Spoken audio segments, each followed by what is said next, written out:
Hello, everyone, and welcome to another episode of the E31 podcast. On today's episode, we have the privilege of engaging in a conversation with Dr. Onyedikachi, the founder of Postpartum Support Network Africa. Join us as we explore common challenges faced by new parents during the postpartum period and the profound impact of postpartum depression on families. We'll also be talking about the importance of spousal support and the role of emotional intelligence training for healthcare providers. So, without wasting so much of our time, I would like to have our guest properly introduce himself so we can get a little bit familiar with him and get a sense of the conversation we'll be having today. Thank you very much, Tony. So my name is Kachi Ekwerike. I work with Postpartum Support Network Africa. Like you just mentioned, we an organization set up to raise awareness about postpartum depression primarily. So we raise awareness about the illness. We screen mothers for free at hospitals, and then we provide them access to mental health care for free. So we decided to take that approach, this three-prong approach, to educate, to screen, and then connect moms to therapy for free because we realized that one, moms in Nigeria did not really understand, at least at the time in 2015, what postpartum depression was. Two, no one was screening them in hospitals for postpartum depression during pregnancy and after pregnancy. And then three, even when moms know that they suffer postpartum depression, a lot of them do not have access to mental health care. So that's kind of like our strategy to raise awareness, heighten consciousness around the illness, screen moms, and then connect them to healthcare. Like I said, we've been doing this since 2015, so it's 8 years going strong, and we're looking forward to creating more impact in Nigeria and in the entire continent. Yeah, more power to you, man. More power to you. So, one would ask, right? An organization like this, just when I came across it, I was like, okay, let me try and find out who the founder is, right? And I was really, really shocked to see, okay, it was a male like myself. So, I guess my question is, what really inspired you to start up this foundation in the first place? I mean, that's fair. I mean, I get a lot of this question, honestly, but the truth is, a lot of men struggle with postpartum depression too. You know, a lot of new dads, especially, it's just that the postpartum depression manifests differently in men than in women. So, whereas many women report dominant symptom as sadness and anxiety, a lot of men struggle with anger and irritability, and then just the overall is really irritable and frustration. But to your question, in 2014, I had a relative of mine who suffered postpartum psychosis, and I could see how distraught she was, not just her husband, and the entire family too. And there was really nowhere for her to get support. In fact, the entire family was struggling to make sense of the illness. So, postpartum psychosis, as you know, is a more complex mental health challenge that faces women during childbirth. And while it's less common than postpartum depression, it still affects a good number of our population. So, the helplessness the entire family felt in 2014 is what motivated me to step in. And, I just finished my degree then. I think I was just wrapping up service. When the idea hit me, like, no, I mean, if my relative can be going through all of this, like, how much more, how many more moms are out there who really had no clue what was going on? So I just hit a couple of my friends up and said, like, hey, I have this idea for us to go to hospitals, to go screen moms and educate them, and the rest to say is history. Yeah, that's very, very inspiring. But I hope you don't mind me asking, how's that relative now? She's doing a lot better. She's doing a lot better. I mean, she's not gotten. I wish she got the help that she needed initially. I think she would have been a lot more better now, but she's doing better than she was. It's 8 years now. It's been a while. She's doing better. Thank you for asking. Yeah, you're welcome. So getting back to the conversation, what would you say are some basic challenges faced in addressing mental health, particularly postpartum mental health in Nigeria? I mean, I think that, we're not where we used to be. So, in terms of awareness, a lot more people know about mental health challenges now. A lot more people are willing to speak about it. But it used to be, and I still think it's a big deal for people to come out and say, hey, I have a mental health challenge. So, the stigma around the illness, or the spectrum of illnesses that we call mental health illnesses, mental illnesses, still a lot of stigma around it. So that's the first one. That's the first challenge. The second challenge is that we just have critical shortage of mental health care professionals. Um, so I think currently we have less than 300 psychiatrists in the entire country. We have a population that's booming, tilting towards 350 million people by 2050. So if you have a population growing at that rate, approaching 350 million by 2050, and you have just 300 psychiatrists. We have even fewer clinical psychologists who are practicing in Nigeria. So it makes the work really hard because it's one thing to raise awareness and tell people like, hey, I think, seek out for help. It's another thing to have help available when they need it. So the third thing is, while we do not have enough people in the space, government is not investing in it either. So in our hospitals, primary healthcare centers, even our tertiary facilities, we have critical shortage of psychologists or psychiatrists on ground. So I know I recently was at a general hospital. I would not mention the name to go do an outreach, and I just casually asked the head of the ONG department if they had any perinatal psychiatrist. Of course, I knew they would not have a perinatal psychiatrist, but I just asked just to bring it to his consciousness that hey, you have a lot of moms who will go through this facility and suffer psychosis or suffer OCD after childbirth, suffer postpartum depression, and you don't have a perinatal psychiatrist here. And they boast a lot about how they have a lot of moms who use their facility. So you have a ton of moms using this facility, but no access to mental health care. So the lack of investment from government, the lack of policies. So for example, there's no reason why it should not be mandatory for moms to get screened at hospitals, but we don't have policies like that in place in our hospitals. So that means that no one is going to get the work done. So stigma, critical shortage of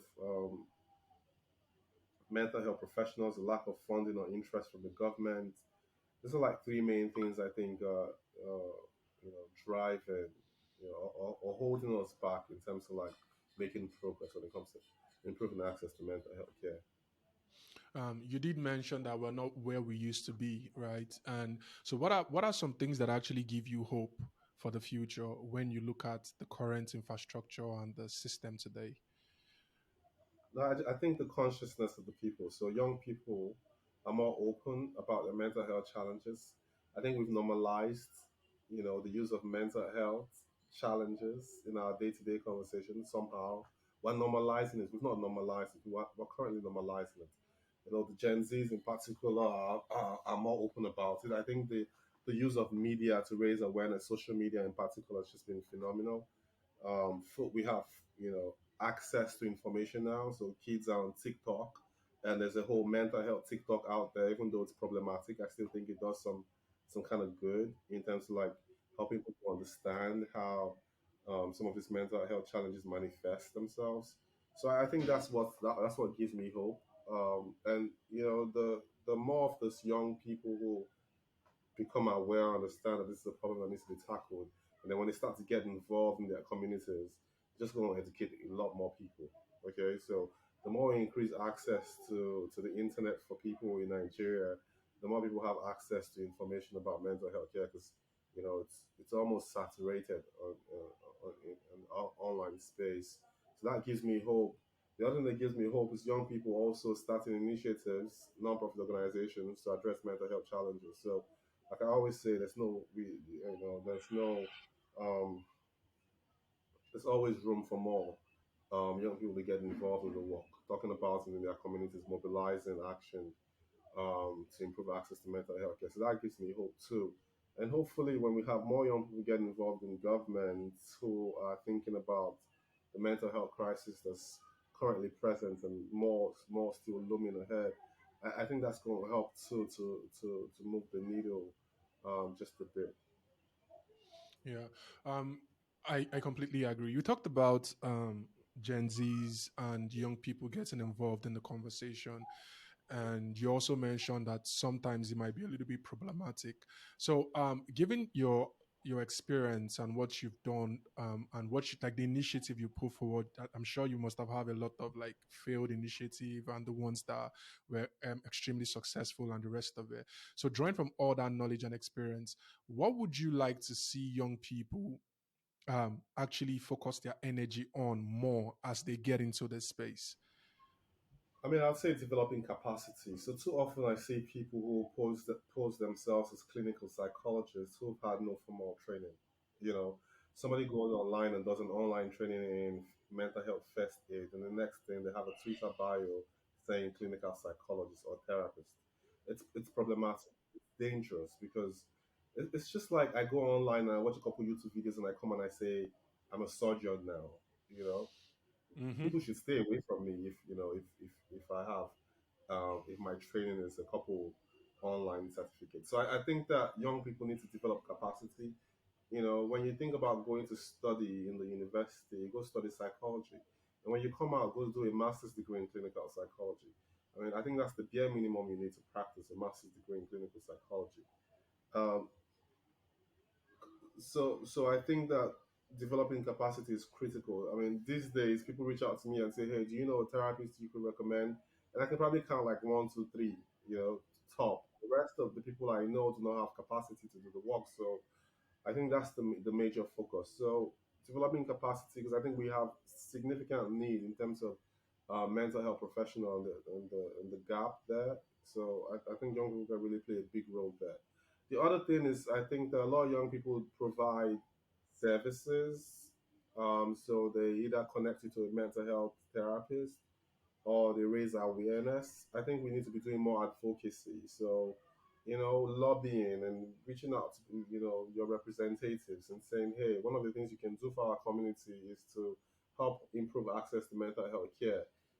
Sponsor a bill at the state level because we know we just had a win at the federal level with the new Mental Health Act Mm-hmm. being passed and signed into law by the president, President Muhammadu Buhari, which I think it's a win, but I think we still need to do more. So at the state level, put pressure on your state government to put in place policies that would actually fund mental health care at the tertiary level or the primary health care level. More importantly, also put place policies that are friendly, mental health friendly, reduces the cost of mental health care, encourages people to get into the field, stuff like that. So get more involved in policy advocacy, and then of course developing capacity to actually provide mental health care. Those are the two things that I think young people need to focus their energy on. Yeah, that's very, very interesting. That's a lot. I'm sure people who have such interest, like even me myself, just listening to this, it's very, very enlightening. It helps because just like you were talking about people not being qualified and then calling themselves whatever, giving themselves whatever title and trying to offer help and support. Um, there's I always have this conversation with Anu. Jide Ojo, she's a clinical psychologist also. She talked about the dangers when young people are trying to start up initiatives and they're not bringing the professionals along with them. They are just going at it based off on their own understanding or whatever they've read online and the dangers that those things actually poses. And it's good that we see people actually wanting to speak up, wanting to do a lot of things. I completely I'm in full support of that. But at the same time, understanding that bringing the professionals along and getting sound advice and places to direct our energy and channel our efforts to is very, very important. So yeah, but getting back to the conversation about postpartum mental health challenges, you said something very profound at the start of this conversation, talking about how men also experience challenges from postpartum depression or whatever mental health challenges. So, what would you say are some of the common challenges faced by parents during the postpartum period? So postpartum stress is the biggest one. So stress during pregnancy and after childbirth. So imagine you're a dad. You have to provide support, full support for your wife, but you have no support yourself. Okay, so some men feel like they get to pour into their wife a lot, but nobody's pouring into them because it's a lot of attention on the mom for right reasons. The mother needs a lot of attention, and a lot of support. But the man is also going through some changes. So the transition from a baby boy to a baby daddy, it's not always easy, Yeah. so you have more responsibilities. Okay, so the baby's crying at night, you cannot sleep, your wife cannot sleep, your wife is crying, the baby's crying. It's a lot of stress. And you have to be strong for them. You have to provide support for them. That creates a lot of stress. Sometimes men struggle with the anxiety of providing for the family, especially in patriarchal societies like Nigeria, where there's a lot of expectation on the man to provide all the needs for the family. And so, if there's pressure on cash, that creates a lot of anxiety. And then, what I see is men, some men begin to get resentful towards the baby, even though they love the child, they resent the child still for creating so much stress in the life of their wives, in their own lives too. And then some men feel inadequate. It's like, am I even going to be a good enough dad for this child? So that feeling of inadequacy then creates guilt, which then spirals into depression. So those are some of the things that I've seen in the field so far in terms of how postpartum depression manifests in men and the challenges that they get to experience. Lack of sleep, clearly, for mom, for dad, when the baby's crying all through the night, both parents cannot sleep.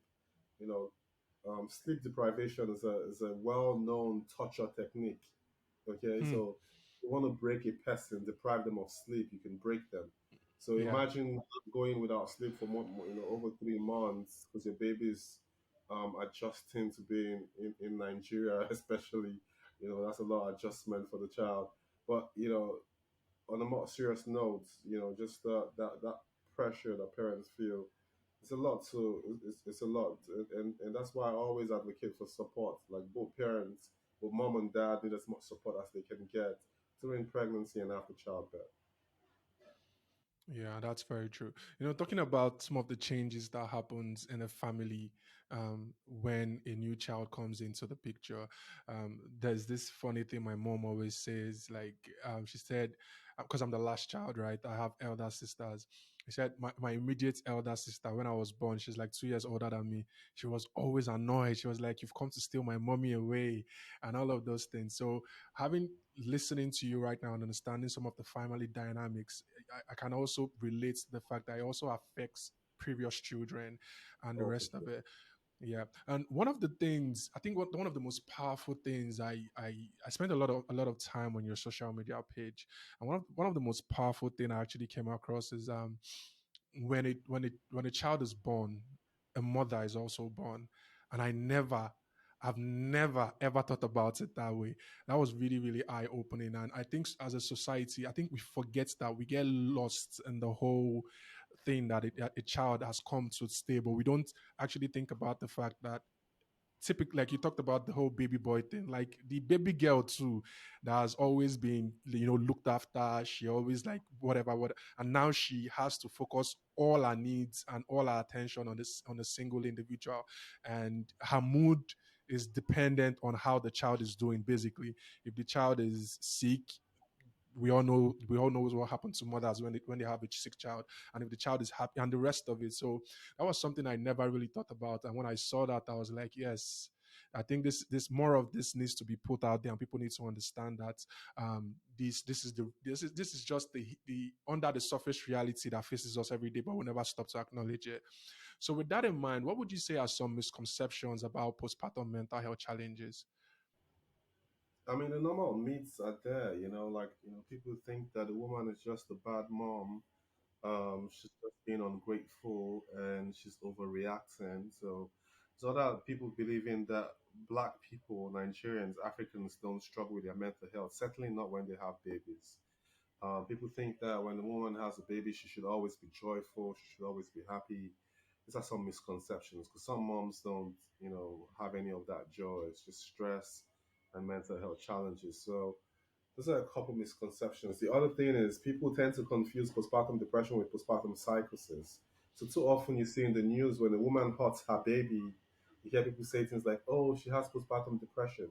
No, she doesn't. So because I think that postpartum psychosis being used interchangeably with postpartum depression creates even more stigma for moms who um, might not be psychotic. The other thing is like people think that postpartum depression is, every postpartum mental health challenge is postpartum depression. Like they made the same mistake with psychosis. Moms who struggle with anxiety, postpartum anxiety, get neglected because it does not look like depression. Okay, so you have moms who struggle with postpartum OCD, also does not look like depression, so they fall through the crack to not get the support that they require. Many people also feel like they can overcome postpartum depression by themselves. Like you don't need any help. You can work on yourself. It's just like having cancer and saying you're going to stay at home and treat yourself. It's not Hmm. possible. You need a professional to help you navigate such a serious illness. So those are some of the misconceptions. Again, people think that's a spiritual problem, which is why a lot more people see their pastors than they see therapists when they struggle with their mental health because they think that there's something spiritually wrong with them. I know certainly in my family when my relatives suffered postpartum psychosis, everybody wanted her to go see a pastor, one pastor or the other, go to one mountaintop or the other, instead of to go see a mental health professional. So those are some misconceptions. Other people think that if you've had it before, you cannot have it again, which is not true. If you have postpartum depression before, it's actually a risk factor for having it again. So these are common misconceptions I think that people have when it comes to postpartum mental health challenges. Yeah. Putting everything in the umbrella, like what you talked about, what would you say um, um, is the impact of postpartum mental health challenges on mother-child relationship, and how does it really affect a child's development? So you put yourself in the shoe of a mom, yeah. If you're depressed, are you able to do anything? Are you able to do anything? I mean, some moms, we have high functioning depressives. So let me correct that. They're high functioning depressive people who can get some work done. And a lot of moms, fall into that category because the society just forces you to keep going. Yeah. So they can still do X, Y, Z, they can still do stuff around the house.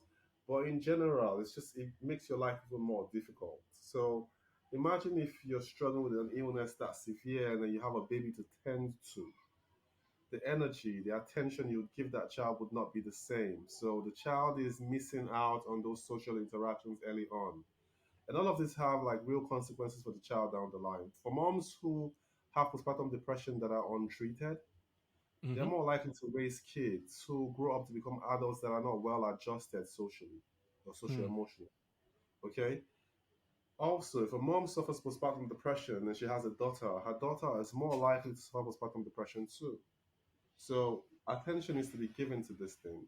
Plus, postpartum depression is one of the number one risk factors for suicide among moms in the first 1 year. So imagine your mom takes her own life, trigger warning, your mom takes her own life, you have to live your life without a mom. It's going to have real negative impact on the child. Some moms struggle with self-esteem issues, or breastfeeding makes it really hard for them emotionally, and so they cannot breastfeed the baby miss out on all of the physical nutrients they could get besides the nurturing and the social emotional nurturing that they should be getting from the mom. It also puts stress on the family, so it's oftentimes going to lead to conflict between husband and wife, and all of that toxic negative environment is not healthy for the child. So these are just some of the ways that these things play out and impact mom, child, and spouse. Yeah. From what you just said now, it actually um, places an urgency on the importance of early screening. And that was something you talked about that your organization actually offers. You talked about the fact that you went to a hospital and you were surprised that even after bragging and boasting that a lot of moms actually come to them for that whole process, they don't have that proper care. And what would you say is the importance of early screening, and what, like, apart from the importance of it, like how much of these negative effects can be avoided due to early screening?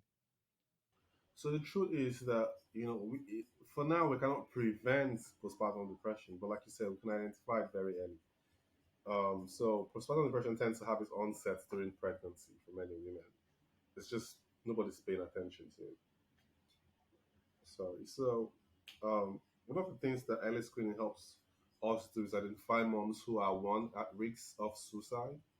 Because one of the Hmm. questions we ask is like, have you thought about lately about killing yourself or hurting yourself? And if your mother says yes, very often, like, or more than, often or whatever, if they give any indication that they've been thinking about hurting themselves, we treat it as an emergency and we put them onto a therapist ASAP. So a life can literally be saved, if we screen early and identify early. The other thing is during pregnancy, when we screen and notice that moms might be depressed, we provide them support that helps them carry that baby to time and then adjust psychologically to the new condition they're in, which is motherhood. um, once they have the baby and they have postpartum depression, early screening also allows us to provide them support so that they can heal and get better quickly, so that they can be present for themselves and for their child. So that's the importance of early screening. Like with any other illness, when you identify it very quickly, you can deal with it very quickly, and you can mitigate many of the sufferings that moms tend to experience if we can nip it in the bud very very early. Yeah. So when it comes to spousal support, how important is it, and what should men actually focus their so much of their energy on when they have a new baby? So actually, it's crucial. So the research consistently has shown that the number one risk factor for postpartum depression is a spouse who's not supportive. Consistently, number one risk factor is having a spouse, a husband, boyfriend, fiance, who's not present, who's not supportive, who might be abusive. Number one risk factor. So support is crucial. I always encourage women, it's like speak to your husband early on about pregnancy, um, and parenthood, ensure that you have their commitment to be present and supportive through the process, or else don't go down that journey, don't go down that road because it's challenging. The moms who I've worked with over the last 8 years honestly will tell you if they have to do it again, they'll do it with a present spouse. Okay, Hmm. so that's one thing I would say. The other thing is what should men be channeling their energy on?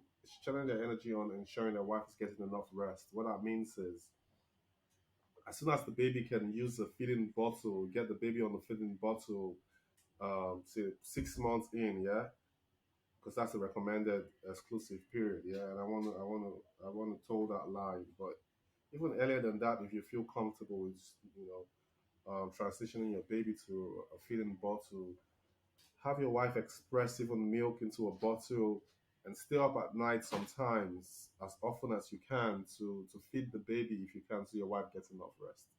um, take turns in caring for the child at night so that no one person is feeling overburdened by the responsibility.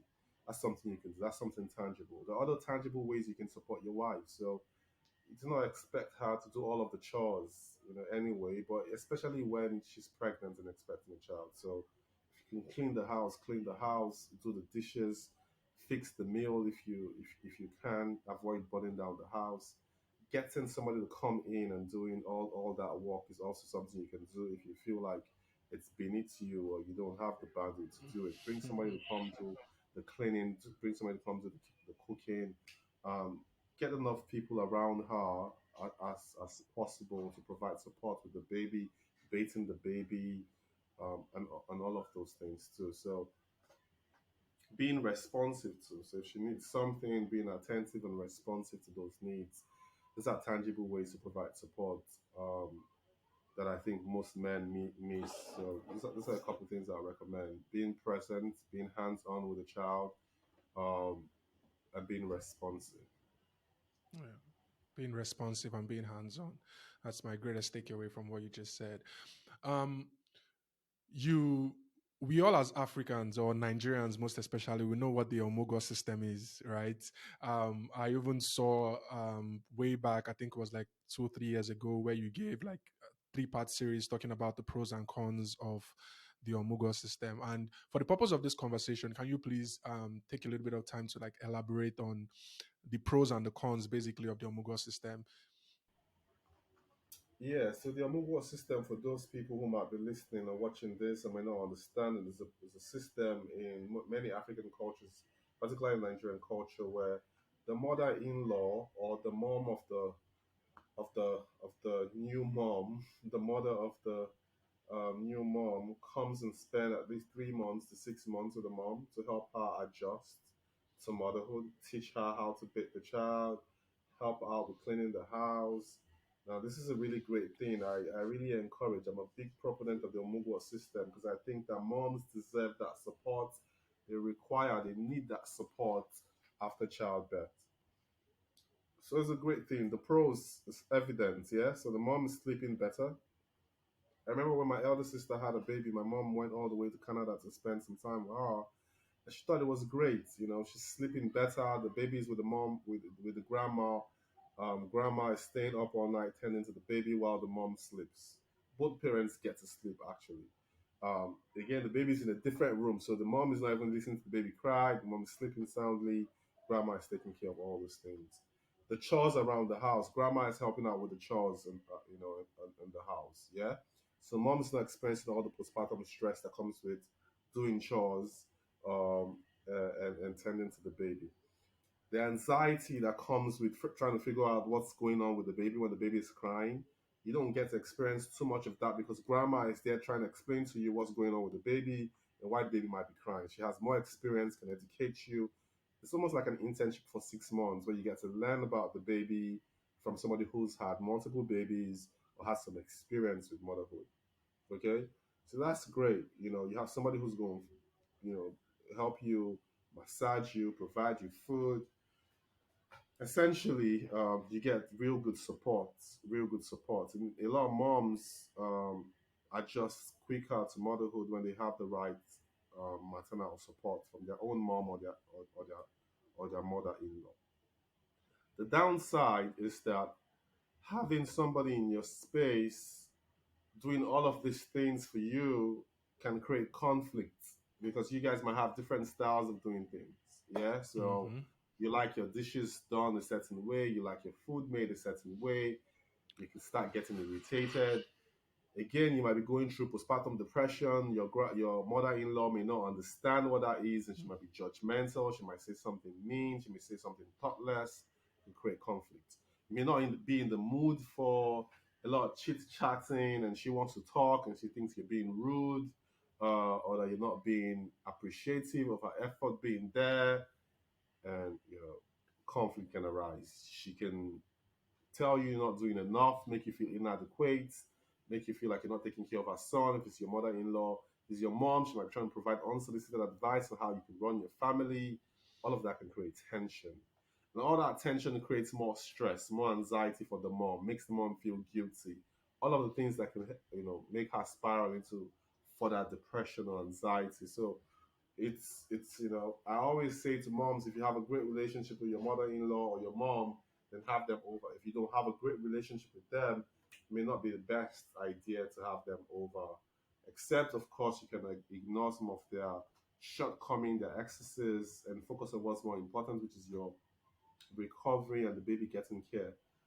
As long as you can navigate that, as long as you can ignore all of those excesses, I think you should be good. But if you cannot endure, or if you don't have that quality relationship with them, then I think that it could be more, it could do you more disservice.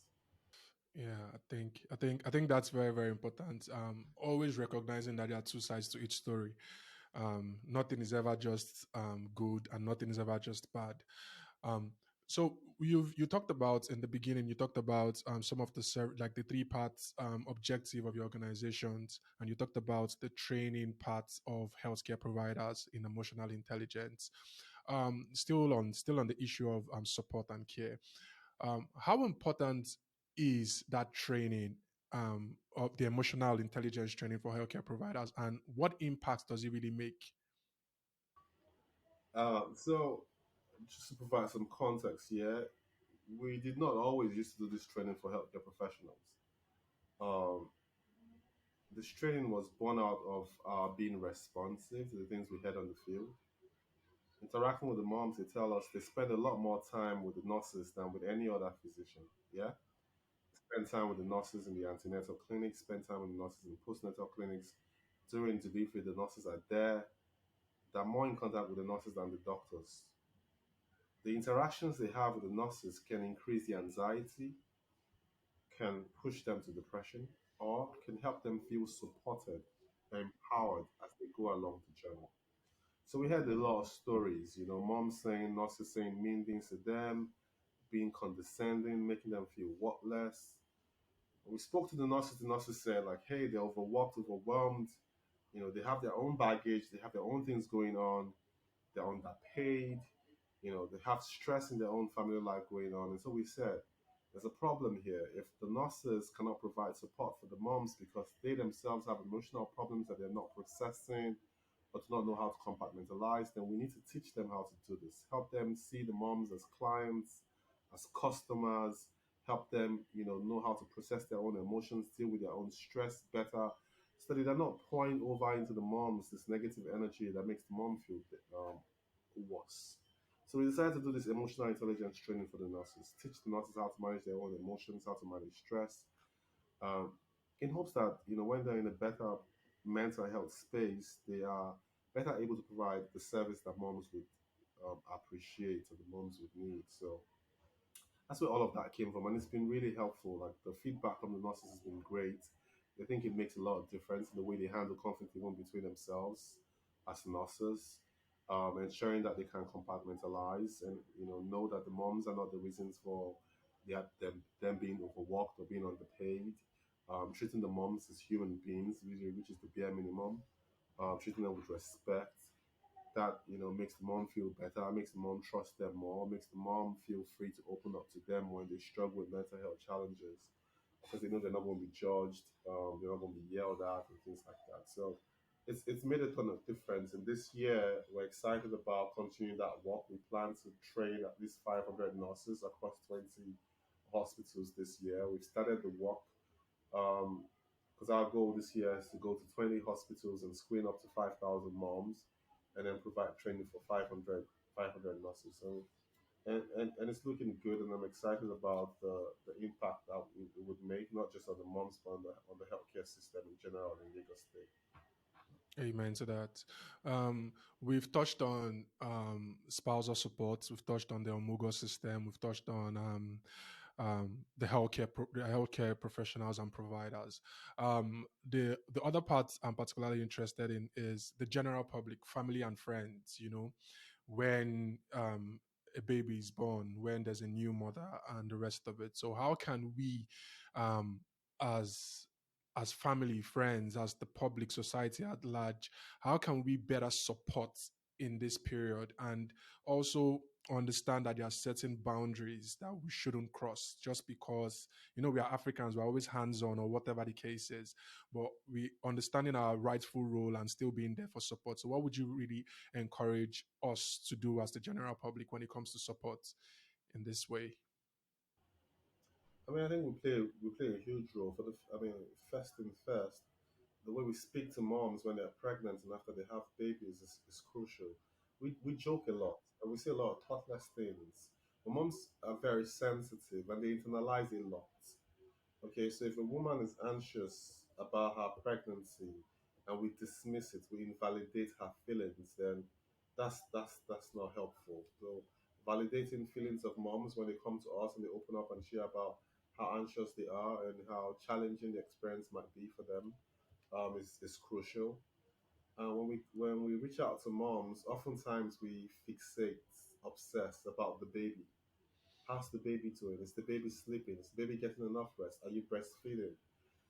Sometimes it's important we shift our attention to the mom. Remember how you talked about what we've always preached about, like the mom was also born when the baby is born. So paying attention to the mom, like the baby's gonna be fine. The mom is gonna take care of the baby, but who's taking care of the mom? Hmm. Asking thoughtful questions like, is the mom sleeping? Is she eating well? Is she getting enough rest? Does she have enough help? Providing tangible support. Not telling the mom like, please, if you need any help, let me know. No, anticipate what help the woman might need. If you can do groceries for her, like go shopping for her, buying food stuff, all this thing, bring it to the house, she might appreciate that, of course. Going over, helping clean the house, these are tangible things you can do to support the mom.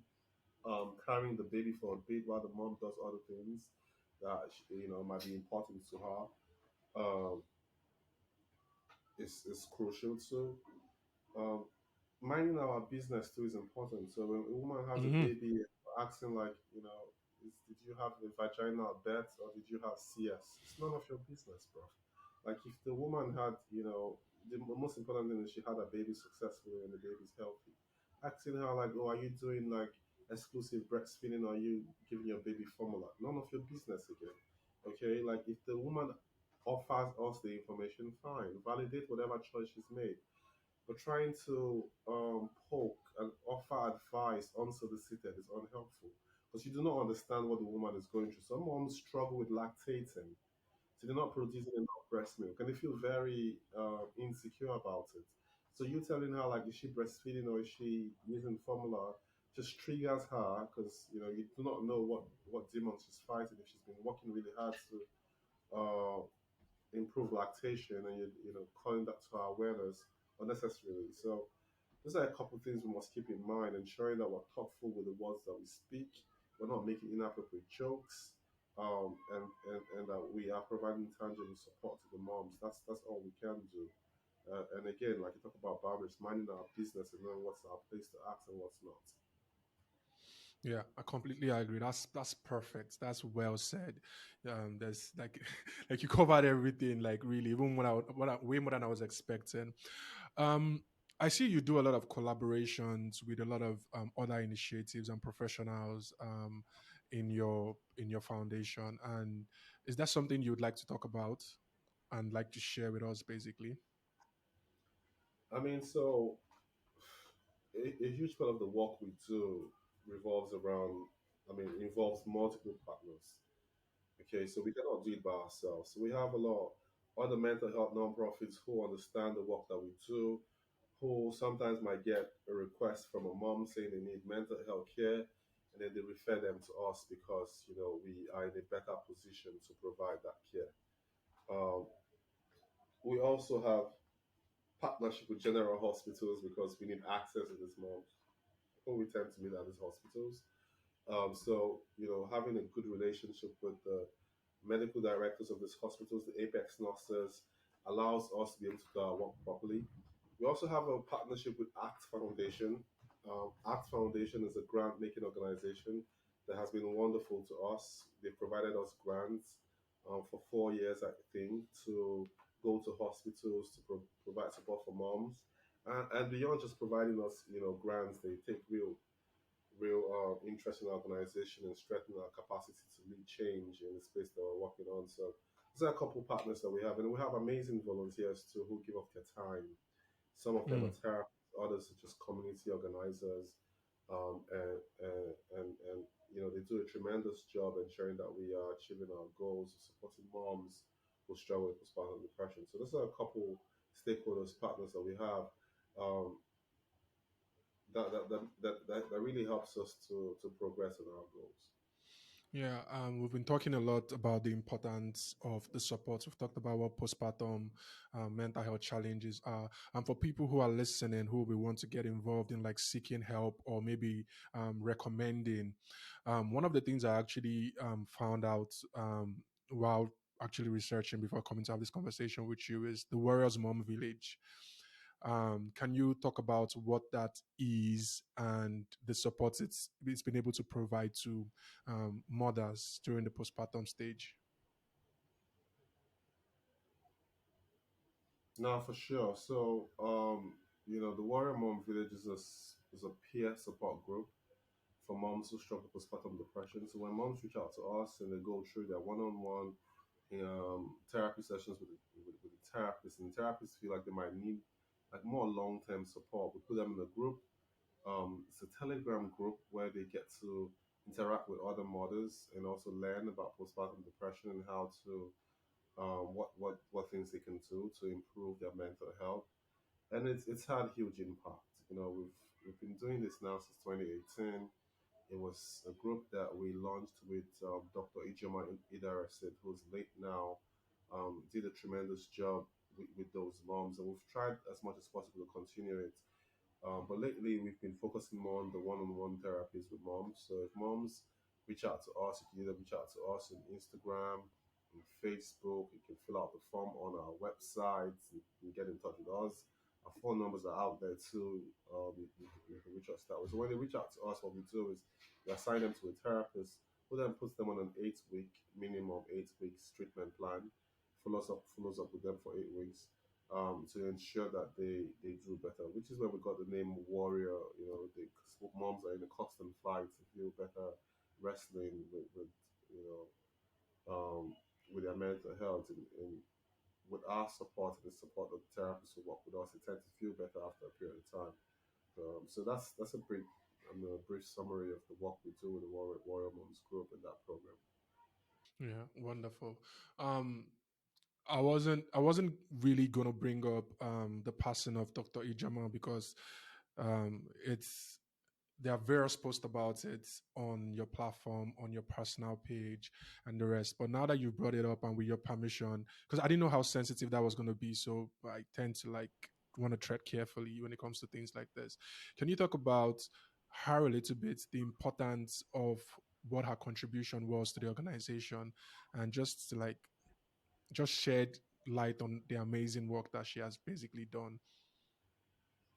So Dr. Ijoma is a medical doctor who's really passionate about mom's health, specifically their mental health, and she worked with us from 2017 up until 2020 when she passed. So 3 years dedicating her life to this moms. She basically coordinated our Warrior Moms group. She coordinated our peer support group, launched it for us in 2020 during the pandemic, which was very innovative because we could not meet these moms one on one, and we could not go into communities to educate them. So we created this platform that she chaired and led. She also was our conference director, so she helped us put together these amazing conferences that brings together like panelists, doctors, different stakeholders, doctors, nurses, moms, to talk about postpartum depression and related illnesses. Her impact within the organization was immense. For a long time, she was the leader of the organization, the face of the organization. In 2018, I took a step back from the organization to focus on more personal aspirations. I went to school for my PhD, and she literally held down the fort. So she's hugely missed. Herself and her two daughters hugely missed within the organization. The impact she's made on the lives of moms within the organization is immense, tremendous. So tomorrow I get messages from different moms just telling me about how wonderful IJ was for them and how they miss her. So like you said, it's a sensitive thing for me personally because she was a really good friend, one of my best friends. And it's hard, but I honor the work she's done, and we've created a program to honor her legacy. We have the Dr. IJ Literacy Care Package, which we give out to moms, the care package contains everything the mom would need, not everything, but basic material things the mom would Hmm. need to navigate the childbirth and recovery post birth. So we're doing things to ensure that her legacy lives on, and we'll continue to do it because she has played a tremendous role in the organization. A role that would never be forgotten. Amen. Amen. Whew. That's something. That was really heavy. I've experienced loss myself, so I understand how heavy that gets, and just even recounting it most times can be very very upsetting.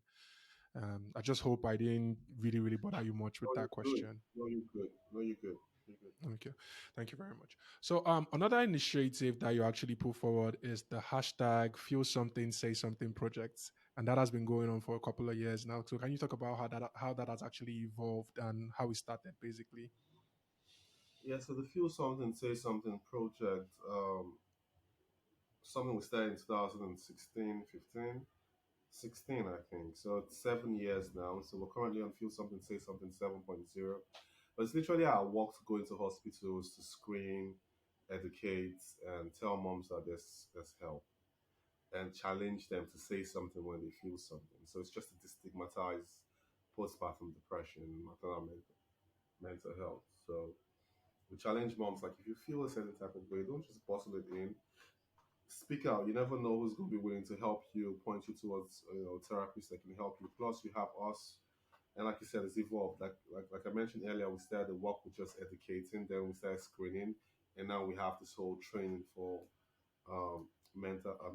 for healthcare workers, nurses, and doctors. And then we also invite the public to join the conversation. So invite the public to tell their stories of how they struggled with postpartum depression and how they got help and how what helped them get through the whole thing. So that's basically feel something, say something in general. And it's a project that ACT Foundation sponsors. So we're happy to have that partnership with ACT Foundation, with a grant to be able to go to all of these hospitals to empower the system, the healthcare workers who are there, but also to screen and educate moms for postpartum depression. Yeah, that's lovely. That's amazing. When I saw that, um I was really, really proud of the work you guys are basically doing. It's just clear for everybody to see. And talking about the stories that you encourage mothers to actually share, to destigmatize, and the effects it actually has on actually helping people. Because just going through your page and I was reading some of the stories, I was like, oh, more people need to see this. I'm surprised that this kind of post are not getting more engagement. But the most important thing about your work and what I really love about your initiative is the on ground, the boots on ground, not really focusing on the social media aspects, but meeting these people where they actually are. Like you talked about going to hospitals, going to educate the healthcare providers, meeting them right where they are. I think that's very, very commendable.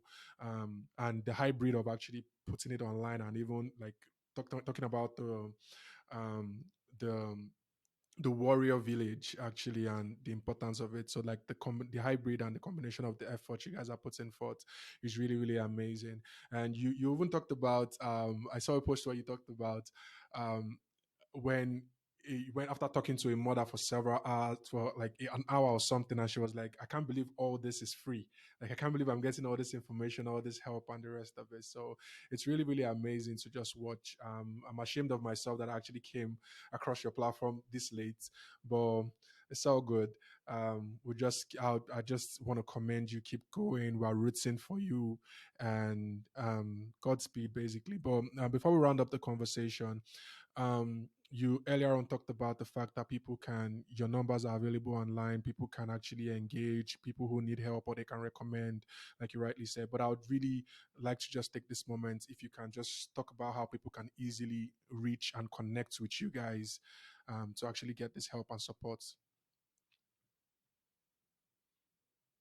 Media, interestingly, has been the major way people reach out to us. On Instagram, it's at PSN Africa, at PSN Africa. So that's the handle on Instagram, on Twitter, and on Facebook. You can look us up. Um, and then via email, you can reach us as psnafrica@gmail.com, info at postpartumafrica.org. You can reach me personally at Kachi at postpartumafrica.org. So those are a couple ways you can reach out to us, and we're always willing, always ready to provide support when moms reach out to us. So feel free to reach out to us. And again, like Tony mentioned, it's pro bono, it's free of charge. So it comes at no charge to the mom or to her family.